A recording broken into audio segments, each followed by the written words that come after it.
Hello everybody, Michael here for Tactica Imperialis. Welcome to today's video. Today is part 2 of our little mini narrative campaign, or if you're not keeping up, it's a 48th edition battle report. Today is going to be part 2 of the little campaign of Tau versus Harlequins. If you missed part 1, I'll put it in the description below. We played a patrol mission, and I won't spoil it here, but it should become pretty obvious. I will talk about it a little bit later, so the people who just want to know the intro can, well, just watch the game. So, we're going to be playing 1,000 points, and we're going to be playing another narrative mission. We're going to be playing the ambush mission as a result of what happened in the last game. I'm going to be on attack, and Kieran's going to be on defense. We've rejigged the rules ever so slightly to compensate for the fact that Harlequins are stupidly fast and all can fly. Yes. Because I've seen reports and stuff like that where basically Harlequins can just flip their way out of an ambush, and it's kind of unfair. So we changed it ever so slightly. Actually, we changed it quite drastically. Also to reflect the result of the last game. But you'll see that in due course. Our armies are both led by the same characters we had last time. So I'm going to be using Chateau Arra'kon. And I've got my Trick Master and my Shadows here. Yep, so the same leaders are going to be involved as before. And the armies haven't changed too much. It's just a bit of an expansion on what we had before. Before we crack on, I just want to say, if you want to try this idea, the little tree campaigns, we have been enjoying it. It seems to be working quite well. It's gone pretty well so far, and while the games go the way the games go, we think the missions are fine, and they're pretty easy to tweak. Because when we tweak the first one, and we're tweaking the second one as well. So, place your bets. We'll be able to continue the run that we had from the last game, or will we see the momentum swing back towards the other side? So, we'll have a look at the armies, we'll go through the board and the changes we made to the mission, and then we'll get on with the game. So, here is the 1,000 points of Tau. Ignore that piranha. This is the 1,000 points of Tau that's going to be going into this mission today. Leading as before, we have Chateau Arra'kon with his Cyclic Ion Blaster, Air-Bursting Fragmentation Projector, Plasma Rifle, Multi-Tracker, and Marker Drones. He has the Warlord trait for 6+ Feel No Pain, which is called, I think, Tenacious Survivor. My secondary HQ, I'm running a battalion detachment today, is a Cadre Fireblade with 2 gun drones. In my troops, my 3 troops, I have a 10-man strike team, Chasseway has a Marker Light, and 2 5-man breacher teams that have no upgrades whatsoever, apart from a Chasseway for the 2 guys at the front. In elites, I have a 4-man stealth team with a Chasseur. They all have multi-trackers, so they get rerolls of 1s to hit if they all shoot at the same target, and a homing beacon, which I may or may not use depending on everything. I then have a 4-man crisis team. This is the team for when it gets loud. So we have 2 burst cannons and a flamer, a flamer, a plasma rifle, and a multi-tracker, a missile pod, a cyclic ion blaster, and a velocity tracker, and 2 plasma rifles and a drone controller. Now, drone controller gives a 6-inch aura of +1 to hit for all drones, which is why there are 6 gun drones sat around there as well. That's an expensive unit, but it's a powerful one. And then finally, we have my 10-man Pathfinder team who have won my adoration after last game. So 10 guys, Chasseway, 2 rail rifles, 2 marker drones, and a pulse accelerator drone. Nice and simple, 1,000 point battalion detachment, so I'm going to have plenty of command points to wreck some Harlequin face, hopefully. Let's have a see what Kieran's bringing. So, here we have the Harlequins. We've got the same Troop Master from last game, equipped exactly the same, so with a Caress, and that's it. We then have a Shadow Seer, who is, let me just check, no, she's just got her regular upgrades, so just bare bones there. We have 5 Harlequin players with Caresses and 5 with Kisses. The ones with Caresses are riding with the Shadow Seer, and the ones with Kisses are riding with the Troop Master. We then have a Void Weaver with a Prismatic Cannon, and 2 sets of 2 Sky Weavers even, with Zephyr Glaives and, not Haywire, Shuriken Cannons, and then 2 Star Weaver transports with their dual Shuriken Cannons. So, yeah, that is the Harlequins. It is a patrol detachment. Psychic? So yeah, Psychic, I have the Mind War one, which isn't Mind War. Mirror of Minds. Mirror of Minds, thank you, and Twilight Pathways. And then, yeah, that's it. And the Warlord trait is still Legendary Fighter. So yeah, that is the Harlequins. So, here we go.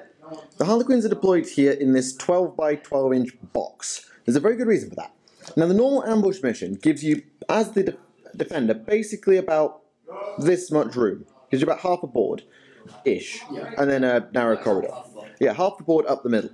And your objective is to get from your box over here and out. And most armies, that takes maybe 2, if you're lucky, 3, maybe even 4 turns, depending on how much damage you have to do on the way out. Harlequins can go ludicrously fast and have fly, and all flip belts can just go boing, boing. So if they started here, he'd be gone in 2 turns, and there's nothing I could bloody do about it. So we've shoved the Harlequins about 1 turn in that direction. So at least stand a chance of killing them, or at least killing some of them before they escape.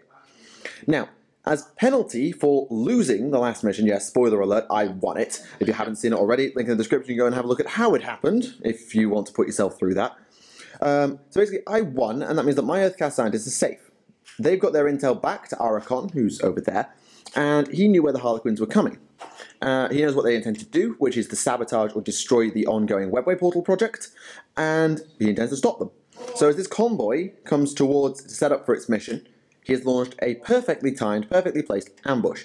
Now, to represent the fact that it is so perfectly timed and so perfectly placed, normally in ambush, the attacker will place little markers down to mark where the units are, and then the defender will deploy, and the attacker will reveal those markers. The attacker technically deploys first, but the defender doesn't get to counter-deploy.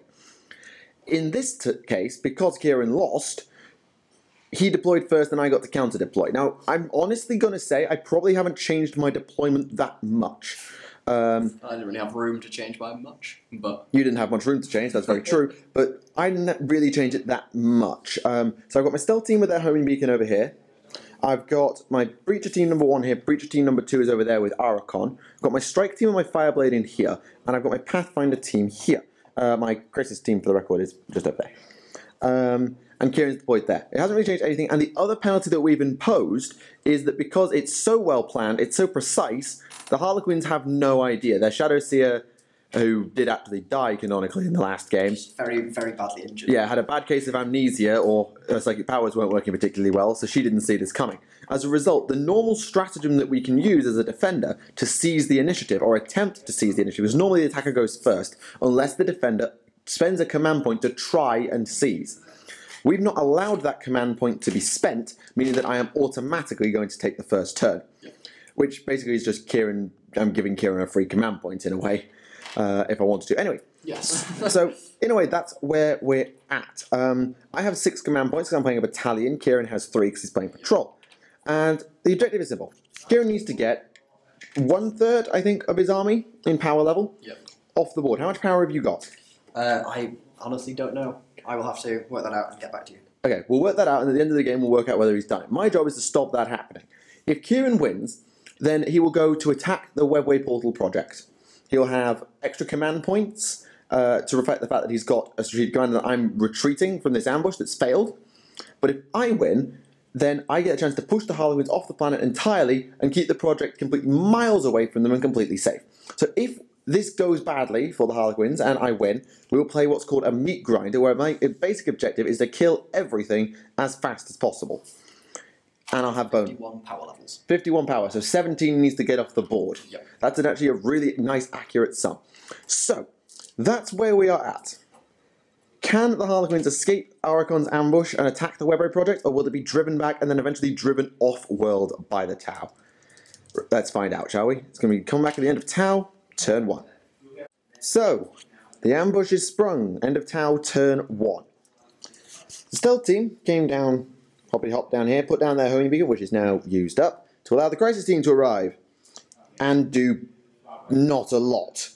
This transport here is dead, but that required the Fireblade to finish it off.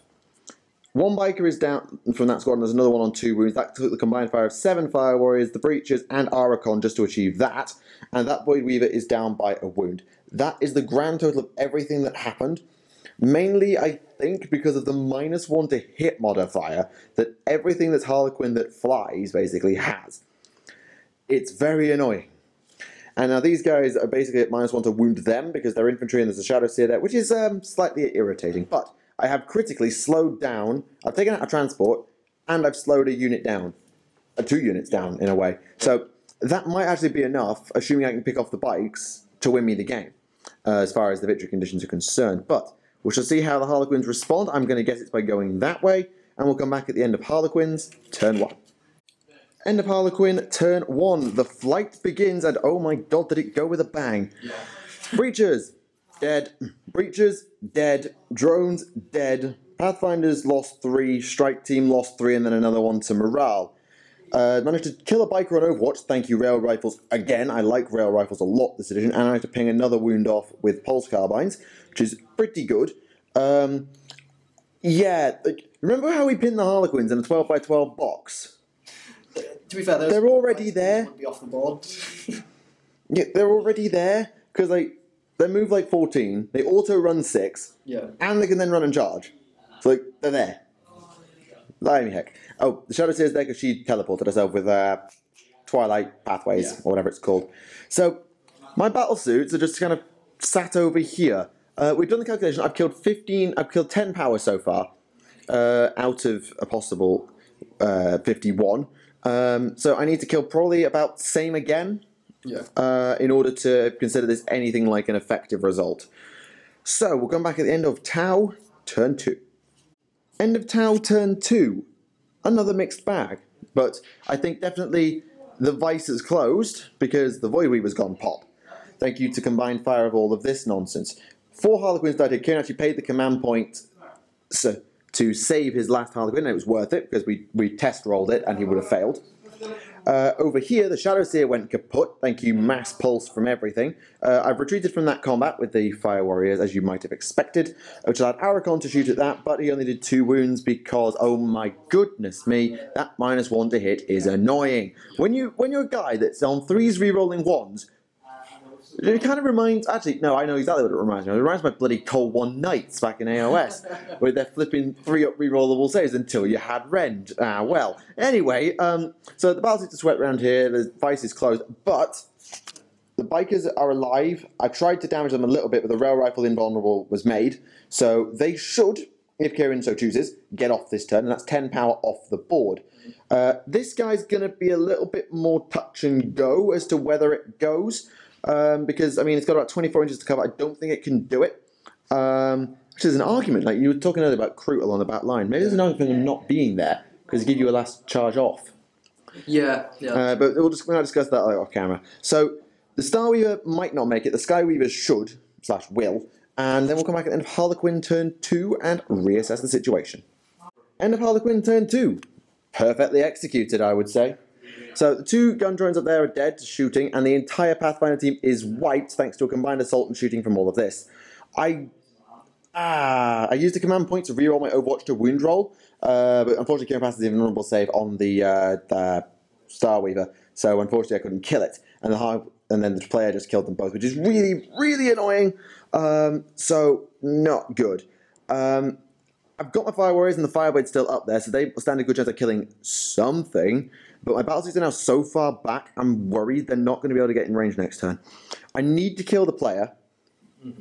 I think... That's 7 points right there. Yeah, if I can kill the player, I think I get a minor victory. If I can kill the transport and the player, then the game is mine. So, we'll come back at the end of Tau turn 3 and we'll see what gets in range, because this is going to be the last turn of the game, I almost guarantee it. End of Tau turn 3. Cursed by low run moves. Slightly. My stealth team just out of range, so I couldn't shoot. The crisis team, because they ran, were forced to hit on 6s against the transport, and thus they didn't do enough damage. Because again, made the invuln against the damage D3 weapon, which is a shame. Oh well. In better news, I did have to bring it down to 2 wounds, and I did kill that cursed player. So she is dead, and that means that unit now counts as its power cost for killed stuff. Now, because the board is 24 inches long per tile, it's a standard realm of battle tile, everything here is just going to leave the board right now. Yeah. So that means the game is over. Yeah. Now we need to calculate the result. Yes, we do. And unfortunately, I think I'm going to lose, because we come over to Kieran's dead pile. These don't count, because they're each individual members of units. So this is all I've killed. The Shadow Seer is 1. Shadow Seer is for 7. The Harlequin troop is for 7. There's 5 of them. Yeah, but for some reason it's 7 power and then +1 for every other. Very well. So that's 14. 14. A Starweaver is 5, and a Void Weaver is 6. So that's 20, hang on, 7, 14, 19, 25. So yeah, you've killed half. I've killed half the force. And now, that would have been another 5 for the 2 bikes. if we go to the victory condition, add up the power ratings of all the defenders' escaped units and compares the power level of their army. If the combined power rating of the escaped units is 1/3 or more of the army's power level, the defender wins. So basically, because half his army got off, because these have been as a unit, well, never mind. Yeah. So, the Harlequins win. Long story short, the Harlequins win because Kieran's good at It was making... close. Like, I mean, yeah, I come back, I look at it now. Turn 1, I got absolutely pile-drivered. yeah. Because I had a really ineffectual crisis turn, and then just bang, all my infantry just vanished. And there were two 50-50s. Yeah. Two 50-50s kept that Star Weaver alive. And if that had been alive, the troop would have been on for another turn, and I might have got them. Yeah. But, alas, I digress. That is a defeat for the town, a victory for the Harlequins. They have escaped the Master Ambush. And that means that they get to go on to attack the Webway Portal in our third game of this little mini-campaign and the grand finale, which will be going to you next week. We're going to be paying 1,250 points. It's going to be an all-out assault. Oh, actually, it's not going to be an all-out assault at all. It's going to be nice and sneaky, lots of sentries, and then a big, big bang if the Harlequins get their way. So, will the Harlequins be able to sabotage the Earthcast works, or will the tower be able to drive the aliens back and claim a new piece of technology? Find out next time. Thank you all for watching. My name is Michael for Tactica Imperialis, and I'll see you all again. Goodbye.